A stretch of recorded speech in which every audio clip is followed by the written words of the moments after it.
Hi friends, welcome to my channel. ఇంటికి ఒక designer రాగానే అందరూ హాల్లోకి చేరతారు. మనీషా మిత్రని ఎవరు తను మిత్ర అని అడుగుతుండగా, రేపు లక్కీ బర్త్డే కదా, లక్కీకి సూట్ అయ్యే డ్రెస్ సెలెక్ట్ చేయడానికి డిజైన్ చేయించడానికి పిలిపించాను అని మిత్ర చెప్తుండగా, ఇక జున్ను లక్కీ ఇద్దరు ఒకరినొకరు ఆనందంగా చూసుకుంటూ ఉంటారు. ఇక జాను వెంటనే రేపు జున్ను బర్త్డే కూడా అని అనిస్తుంది. ఇక మిత్ర ఆ మాటతో కోపంతో రగిలిపోతూ ఉంటాడు.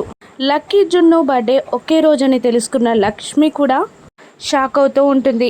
లక్ష్మి షాక్ అవుతూ లక్కీ జున్నులని చూస్తూ ఉంటుంది. ఇక అరవింద ఇలా అంటూ ఉంటుంది, లక్కీ జున్ను ఒకే రోజు పుట్టారా అని అరవింద అంటూ ఉండగా, మిత్ర వెంటనే ఒకే ప్లేస్లో కూడా పుట్టారు అని అనేస్తాడు. ఇక జయదేవ్ నందన్, ఏంటి లక్కీ జున్ను ఒకే ప్లేస్లో పుట్టారా అని అడుగుతుండగా, ఇక మిత్ర పైకి లేచి లక్ష్మిని ఇలా అంటూ ఉంటాడు, ఇన్నాళ్ళు మనల్ని మోసం చేస్తూ వచ్చింది, ఇకపై నుండి కూడా అలాగే మోసం చేస్తుంది అని మిత్ర లక్ష్మిని అంటుండగా లక్ష్మి బాధపడుతూ ఉంటుంది. ఇక జున్ను మిత్రతో ఇలా అంటూ ఉంటాడు, మా అమ్మ అటువంటిది కాదు నాన్న, మంచిది అని జున్ను అంటూ ఉండగా, అది నమ్మడానికి నేను నీలా చిన్నవాణ్ణి కాదు అని మిత్ర అంటుంటాడు. అప్పుడు జున్ను, మీరు పెద్దవాళ్ళు కాబట్టే అర్థం చేసుకోండి అని చెప్తున్నాను అని జున్ను